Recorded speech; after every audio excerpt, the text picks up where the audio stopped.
Assalamualaikum teman-teman. Bagaimana kabar kalian hari ini? Semoga kalian semua dalam keadaan sehat dan bahagia. Well, today we are going to learn English together. Okay guys, we meet again in this good opportunity to discuss English easily. In this video, we're gonna talk about passive voice. Jadi di video kali ini kita akan membahas tentang passive voice secara umum. Perhaps in our daily life, we seldom use this kind of pattern. But as English learners, we must also know this structure. Jadi kita juga harus tahu ini bentuk structure dari passive voice. Kalau selama ini kita sudah belajar yaitu kalimat aktif. Okay, please look at the example on your screen. This crab was cooked by my wife. Oke. Coba teman-teman perhatikan di sini ada to be. Kemudian ini ada verb.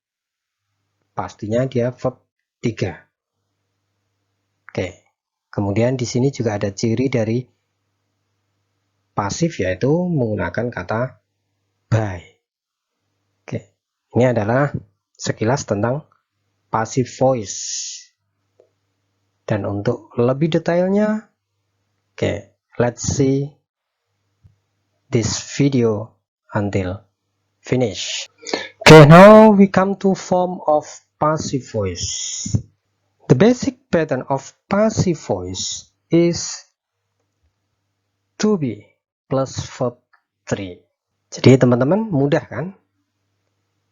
Basic pattern atau rumus dasar dari kalimat pasif yaitu adanya to be plus verb 3. Mudah sekali. Jadi hanya kita taruh to be, kemudian plus verbnya verb 3. So, before continuing the discussion, you must know first kind of to be.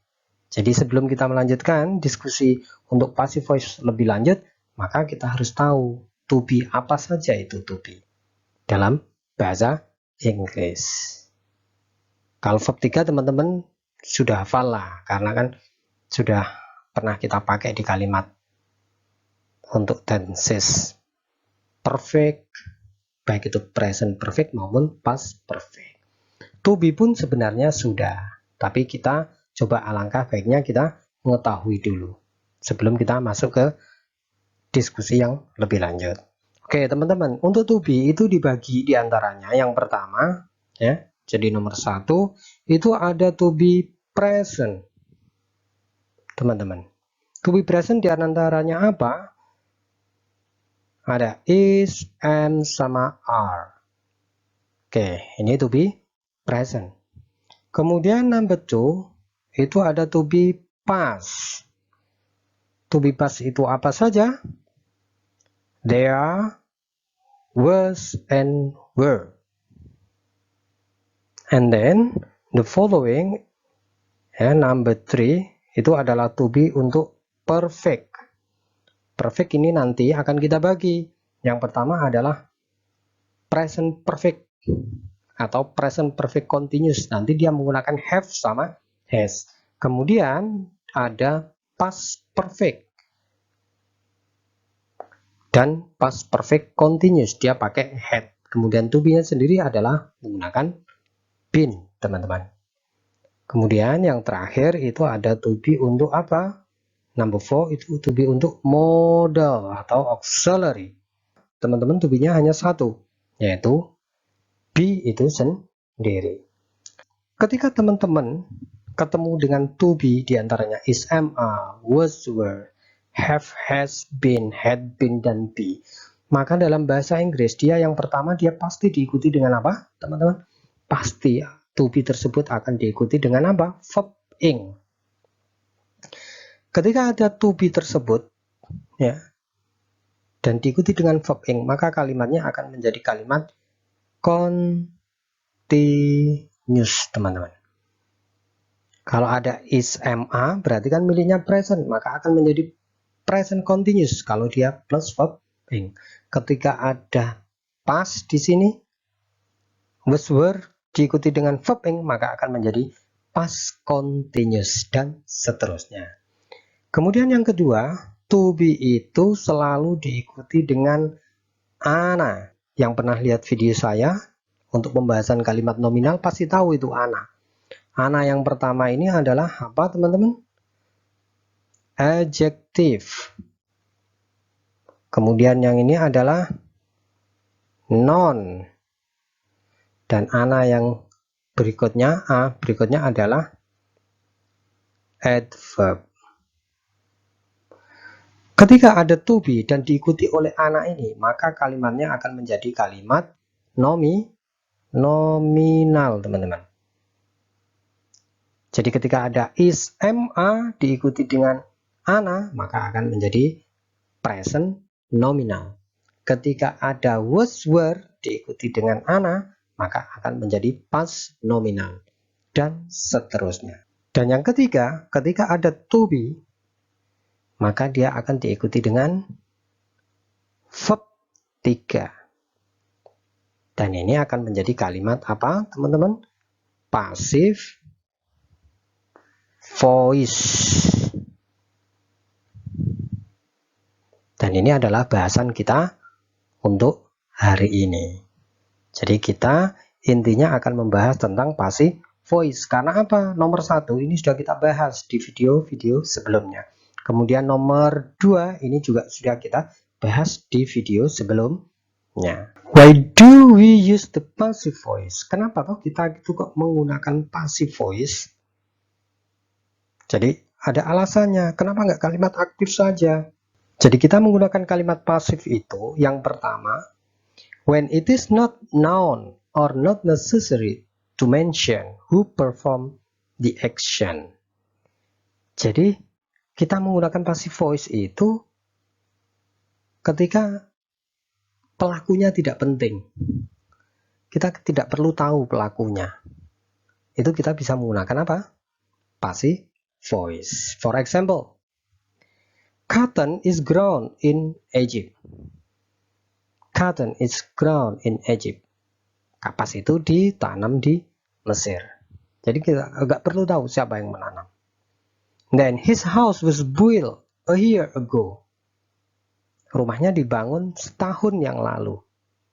Yang bangun siapa? Enggak penting. Yang penting dibangun tahun yang lalu atau tahun lalu. The film will be released in a month. Film ini akan dirilis di bulan ini. Itu gunanya untuk passive voice. Ketika kita tidak membutuhkan siapa pelakunya, itu kita bisa menggunakan passive. Kemudian number 2, when it is necessary to draw more attention to the subject of passive. Passive dibutuhkan lagi ketika itu kita menekankan kepada subjek dari passive. For example, several houses were destroyed by the hurricane last week. Kita menekankan beberapa rumah. Several houses, beberapa rumah itu dirusak oleh hurricane last week. Number 5, the example, The Green Mile was written by Stephen King in 1996. Jadi kita menekankan The Green Mile. Jadi The Green Mile itu ditulis oleh Stephen King tahun 1996. Nah, ini kita menggunakan pasif. Selebihnya, kalau kita membuat kalimat secara umum, maka kita sering menggunakan kalimat aktif, teman-teman. Oke, itu adalah kegunaan dari kalimat pasif. Before making passive, we have to know kind of verb. Jadi sebelum kita itu membuat kalimat pasif, teman-teman, kita harus tahu dulu macam-macam dari verb. We can categorize them into transitive and intransitive verb.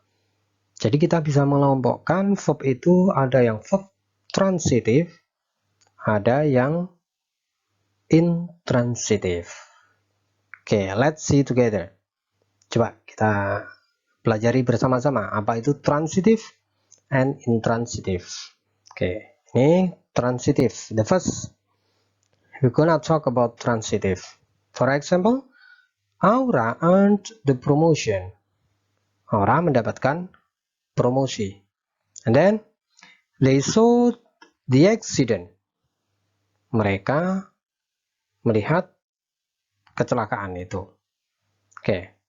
Ini ada Aura and they. Dalam bahasa Inggris disebut apa, teman-teman? Subject.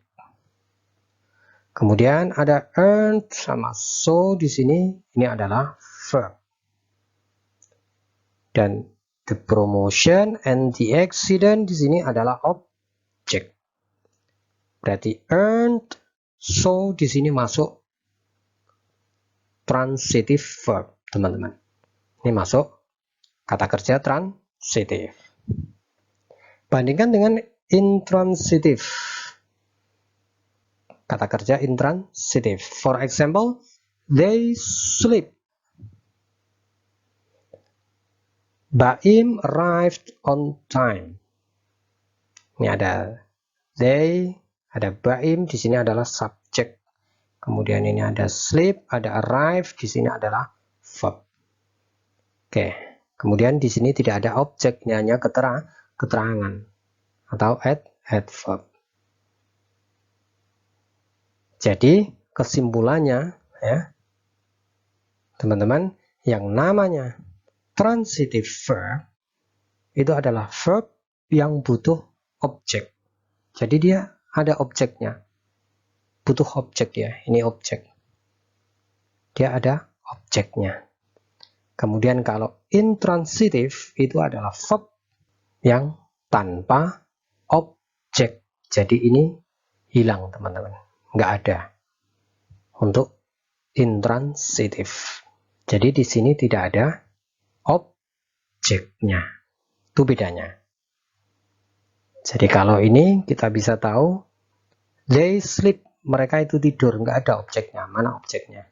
Nggak bisa, mereka tidur. Baim arrive, Baim itu sampai, sudah nggak ada objeknya. Tapi kalau yang atas dia membutuhkan objek. Jadi kalau intransitive di sini maka tanpa objek, without object. Kalau transitive pakai objek. So the explanation of transitive and intransitive in passive voice as follow. Jadi teman-teman, untuk keterangannya kalimat transitif dan intransitif dalam kalimat pasif itu bagaimana? Nah, coba ini kita ambil contoh dari kalimat yang pertama tadi, yaitu untuk kalimat aktifnya Aura earned the promotion. Jadi Aura mendapatkan promosi. Ini adalah kalimat aktif, teman-teman. Di sini Aura sebagai subjek, kemudian ada earn sebagai verb, dan the promotion ini sebagai objek. Ini untuk kalimat aktif. Bagaimana kalau dia menjadi kalimat pasif? Ketika dia menjadi kalimat pasif, itu yang semula Aura ini menjadi subjek di kalimat aktif, dia akan menjadi objek di kalimat pasif, teman-teman. Jadi di kalimat pasif ini dibalik, Aura akan menjadi objek. Kemudian the promotion dia akan menjadi apa? Menjadi subjek. Jadi ini subjek. Jadi dibalik antara aktif ya, antara kalimat aktif dengan kalimat pasif. Kemudian ada to be, sebagaimana di awal tadi saya sebutkan, ini adalah to be. Jadi to be-nya nanti bisa present, SMA, bisa past, future, dan seterusnya tadi. Kemudian verb-nya pasti dia menggunakan verb 3. Itu nanti kalau dia kalimat transitif. Untuk lebih jelasnya nanti akan kita bahas per tenses di video yang akan datang, teman-teman. Kemudian untuk intransitif, jadi ini perhatikan untuk kalimat aktif, contohnya they sleep. Oke, ya, they ini subjek, kemudian sleep itu verb. Karena dia tidak ada objeknya, maka dia tidak bisa menjadi kalimat pasif. Jadi kalimat pasifnya dia kosong, nggak ada, nggak bisa. Kesimpulannya, jadi ketika verb-nya itu transitif atau transitive verb, maka bisa menjadi kalimat pasif. Ini pasifnya oke. Tetapi ketika intransitive verb atau kata kerja yang intransitif atau tidak punya objek tadi, tidak membutuhkan objek, maka dia tidak bisa menjadi kalimat pasif, teman-teman. Oke, jadi untuk lebih jelasnya nanti silakan ikuti saja video yang akan datang. Jadi intinya kalau aktif itu artinya, ya, jadi kalimat aktif itu artinya, kalau ini kan ya, untuk kata kerjanya itu jadi kalau ini Aura earned the promotion, Aura mendapatkan promosi. Kalau kalimat pasif, ya, nanti kata kerjanya itu di sini punya arti di atau ter. Jadi kalau ini the promotion was earned by Aura. Jadi promosi itu diperoleh oleh Aura. Tapi kalau yang aktif itu atau ber juga bisa untuk kata kerjanya. Oke, semoga bermanfaat. Like and subscribe untuk mendapatkan video terupdate dari saya. Jangan lupa loncengnya dinyalain dong. Untuk video selanjutnya kita akan membahas simple present atau present continuous passive voice. Untuk pertanyaan lebih lanjut, silakan komen di bawah. Thank you.